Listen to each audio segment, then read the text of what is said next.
Paz do Senhor, irmãos. Eu vou falar um pouco sobre o Messias Jesus Cristo, porque eu sou evangélico, a maioria que me segue no canal também é evangélico, mas os judeus, que porventura vê esse vídeo, claro, não vai concordar, porque eu vou falar de Israel. Estou aqui diante de mim aqui com uma tela para facilitar aqui sobre datas, né, do que aconteceu com a tribo, as 12 tribos, né, com o reino de Israel e com o reino de Judá. O que eu quero ressaltar aqui nesse estudo é que o plano de Deus desde o princípio era fazer, constituir, criar um povo para que daquele povo viesse o Messias. O Messias, Jesus, que recebeu o nome de Jesus, que é o envio que Deus mandou para a terra da sua palavra. O Verbo se fez carne.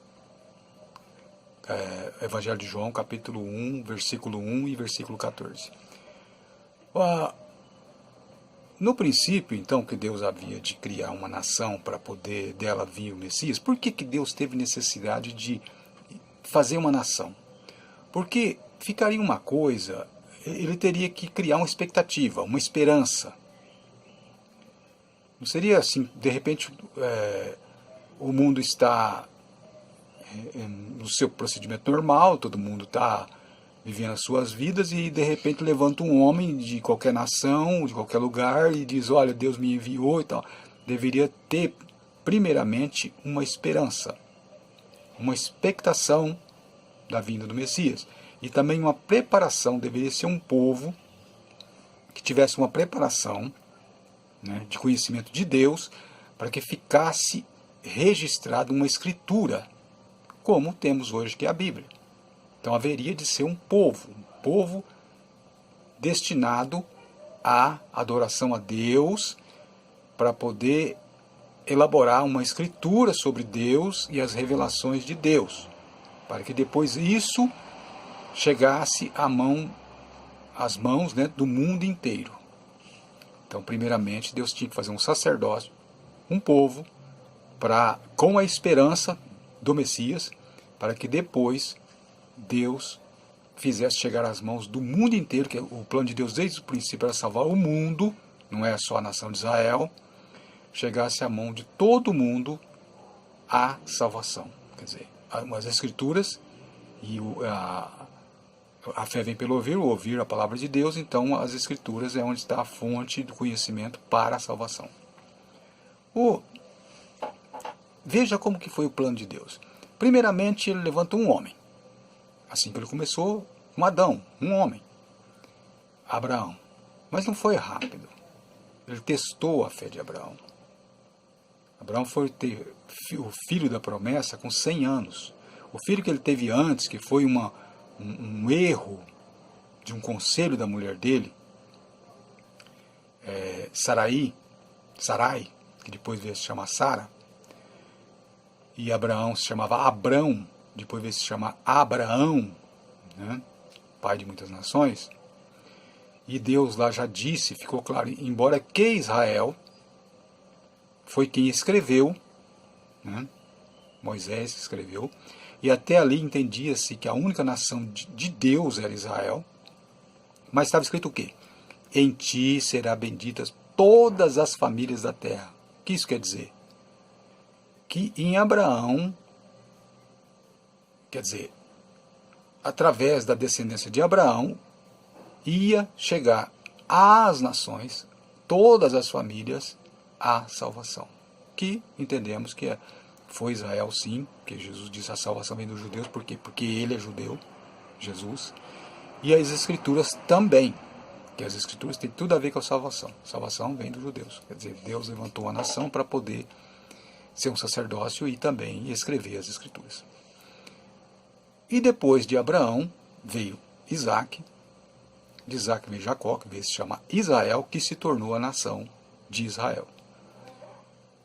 Depois de Salomão, porque no princípio Deus reinava sobre Israel, mas depois o povo queria rei. Nós queremos ser como as nações, queremos um rei.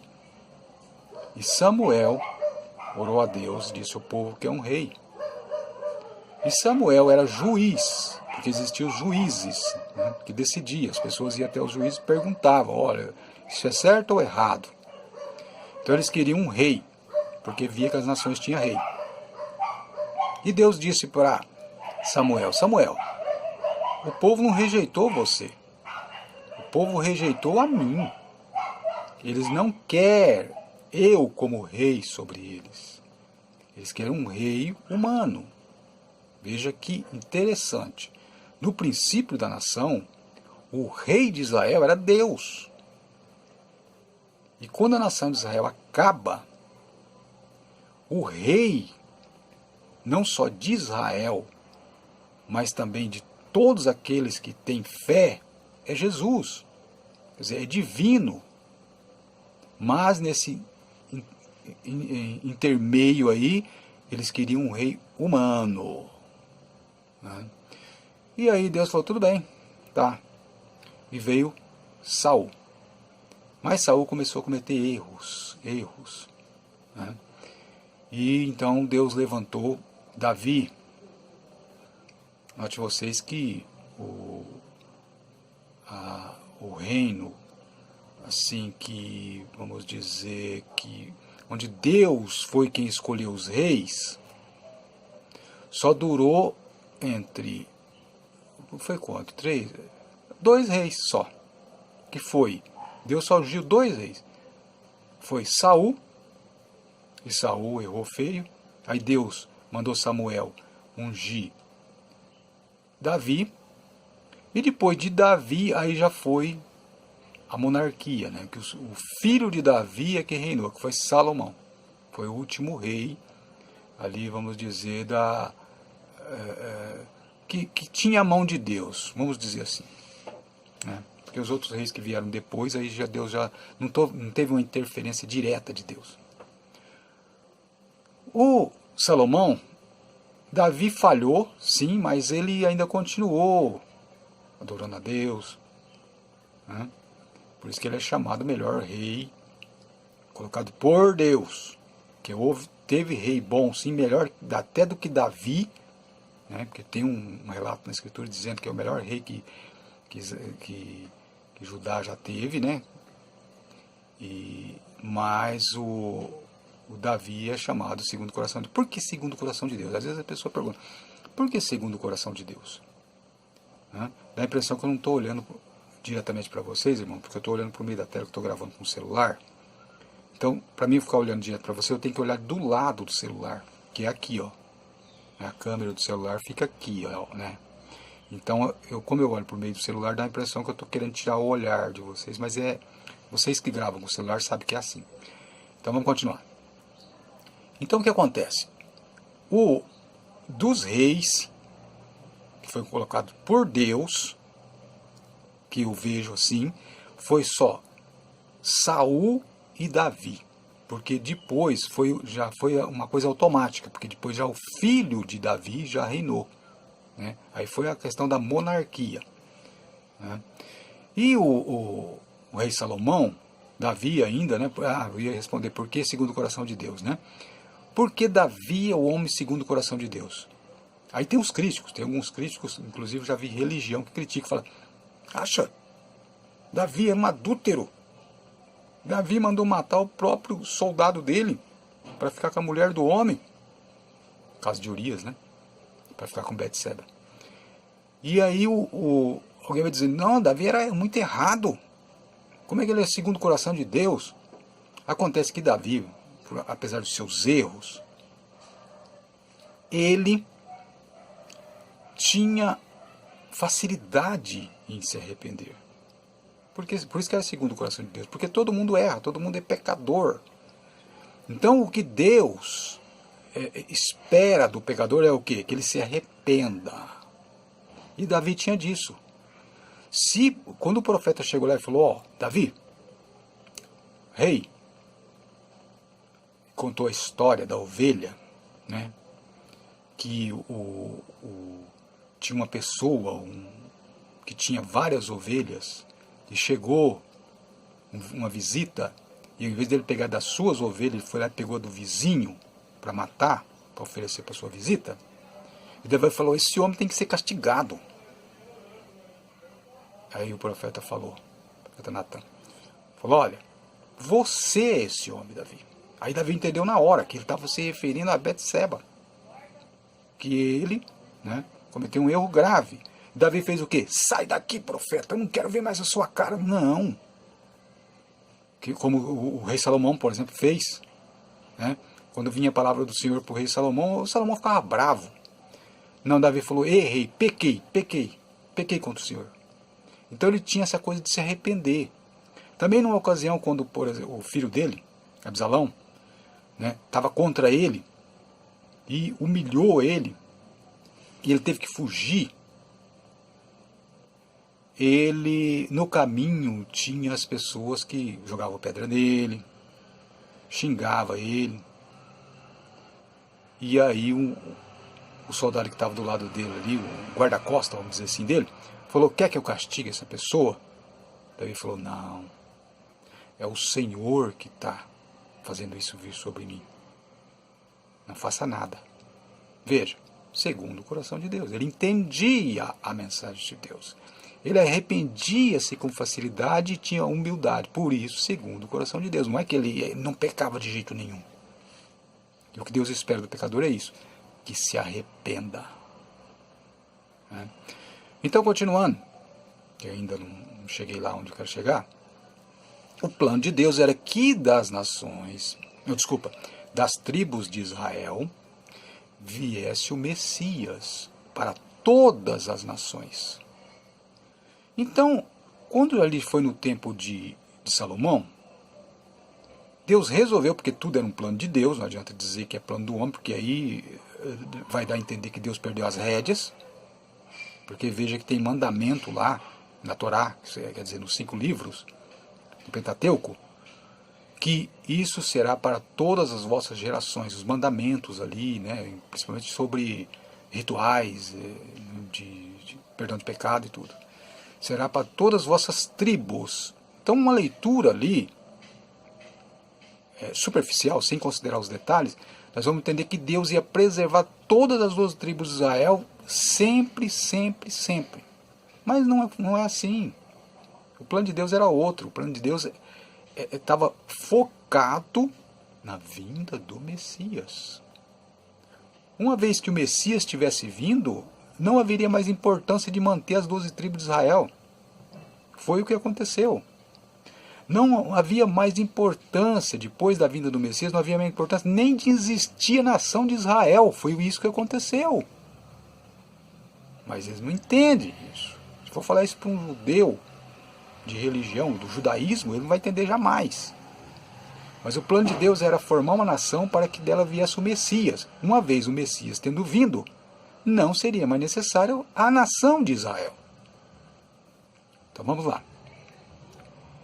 Por volta do ano 722, a Síria, os assírios, invadiu o reino de Israel. Por quê? Porque se dividiu, depois de Salomão, se dividiu em 2 reinos. Depois do filho de Salomão, né, houve uma briga ali, e o filho de Salomão queria ser mais rígido que Salomão escravizava as pessoas. Tem gente que pensa que Salomão era bonzinho, né? Não era bonzinho, não. Salomão era ostentação, ele usava assim, de muita ostentação, e fazia o povo de escravo. E tinha 1000 mulheres. Tudo aquilo que Deus falou não faça, ele fez. Adorou ídolos, fez templos a ídolos, mas ele não é o mais sábio de todos? Sim.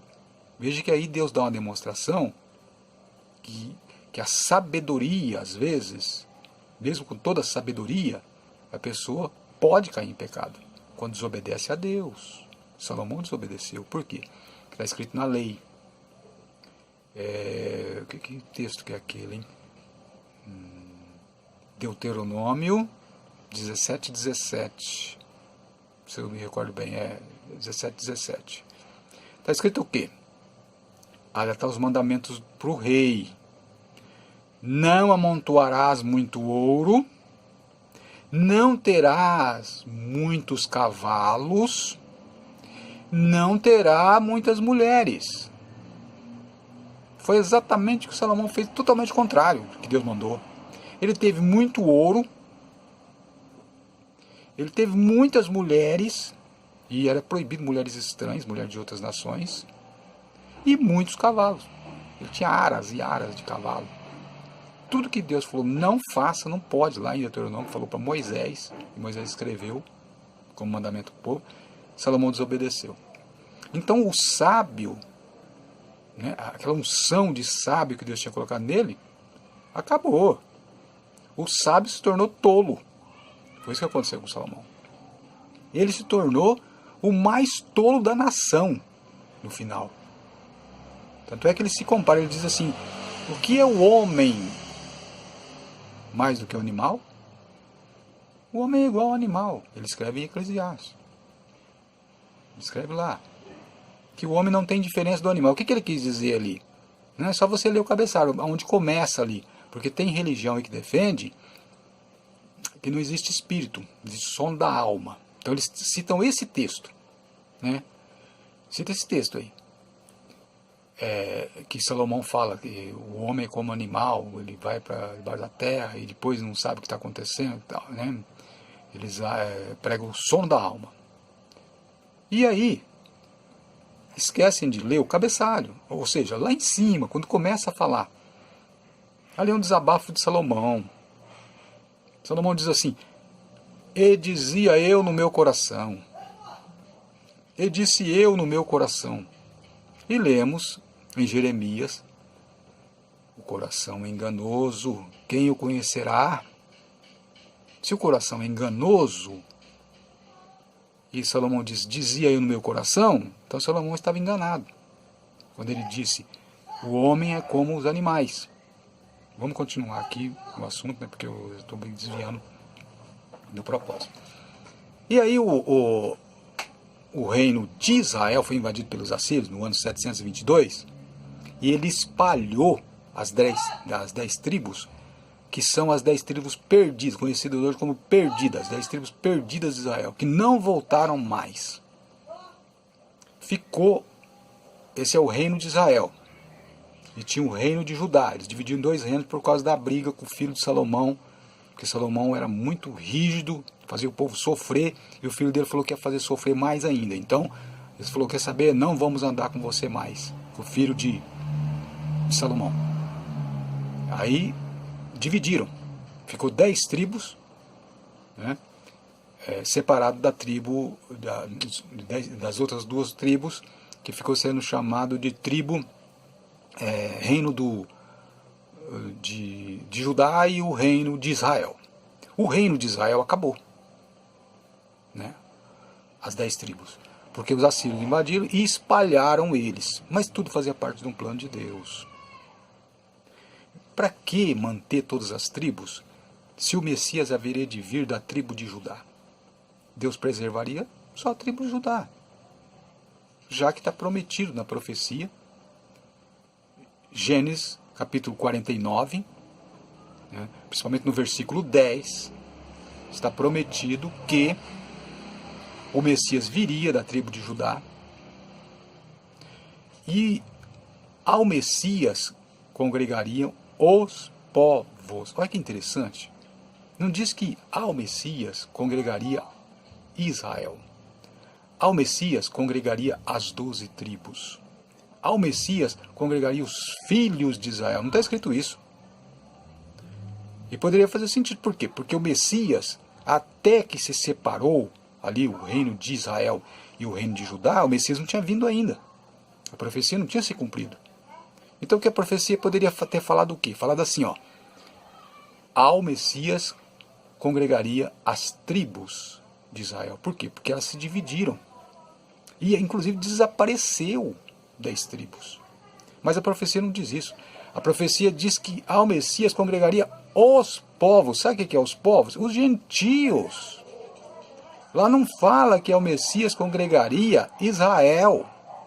Lá não fala que ao Messias congregaria as tribos que se dispersaram. Não. Fala que ao Messias congregaria os povos. Ou seja, os gentios. Ou seja, aqueles que não eram judeus. Olha que interessante. E foi exatamente o que aconteceu. E essa primeira profecia sobre o Messias. Verifica. Capítulo 49 de Gênesis, versículo 10. Quando as 10 tribos foram dispersas, pelo reino, os assírios invadiram e venceram Israel, né, essas 10 tribos, que era o reino de Israel, né, aí sobrou o reino de Judá. E os assírios também tentou invadir. Não é que eles eram amigos do reino de Judá, do lado, né, das duas tribos. Não. Veja que eles venceram 10 e não conseguiram vencer 2. O que acontece? Quando eles foram invadir Judá também para acabar com eles, né, e com certeza ia dispersar eles também, e aí essa esperança do Messias ia estar comprometida, né? Deus não permitiu. Então o rei construiu uma muralha e tal, e conseguiu que os assírios fossem embora depois. Eles não conseguiram dispersar Judá, né, e mais uma tribo que estava com ele. E daí não demorou muito também, né, para haver uma invasão, mas isso não seria o fim dos judeus. Ali é que dá o início ao que conhecemos hoje, judeu. Porque qualquer pessoa de Israel, né, as pessoas falam judeu. Mas na verdade, judeu tem a ver com a tribo de Judá. E por todos compartilhar da mesma esperança, que é o Messias, então aceita-se, mesmo que não seja da tribo de Judá, aceita ser chamado de judeu. Porque compartilha da mesma esperança do Messias que eles esperam até hoje. Mais ou menos uns 100 anos depois, né, aí sim, o reino de Judá foi invadido pelo rei da Babilônia. E eles tinham o templo, né, todo garboso, o templo de Salomão, muito ouro, né, eles se gabavam, né, de tudo isso. E Deus pôs um fim a essa ostentação. Nós permanecemos, Deus é conosco, mas o pecado estava lá, Então o rei de Babilônia, e eles foram avisados pelo profeta Jeremias, mas não se endireitavam, então era hora de Deus dar um castigo. Então o que Deus fez? Olha, a atitude e ação miraculosa de Deus. Veja que as 10 tribos foram levadas para fora e acabou, não voltou mais. Foi o fim das 10 tribos. Não tem como renomear mais, falando da tribo. Eles falam que tem, mas não tem jeito, não adianta. Não tem jeito. Tem uma linha de pensamento aí que diz, não, eu sou da tribo do fulano. É nada, você perdeu, não adianta. Querer falar que é um absurdo, querer afirmar que é da tribo do fulano, do Beltrano, que não existe mais. Né? Até que da tribo de Judá pode ser que tem jeito ainda. Mas de outras tribos, isso daí é tudo ficção. Aí o que aconteceu? O rei de Babilônia, Nabucodonosor, invadiu e destruiu o templo, acabou a ostentação, né? Destruiu o templo, e levou não todos, mas deixou aqueles que estavam subjugados ali ainda, tomando conta da terra. E levou os principais, inclusive nessa levada, quem é que foi?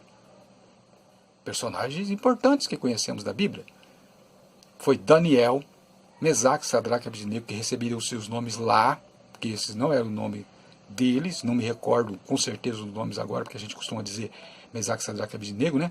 Mas parece que era Azarias e Azael, eu não me recordo os 3 nomes, então não vou me arriscar agora falar. Mas conhecemos mais como Daniel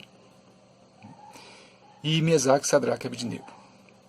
São os principais personagens que a gente conhece desse tempo. Depois, na volta, tem personagens também importantes, inclusive tem livros na Bíblia, que é Esdras e Neemias. Esdras e Neemias.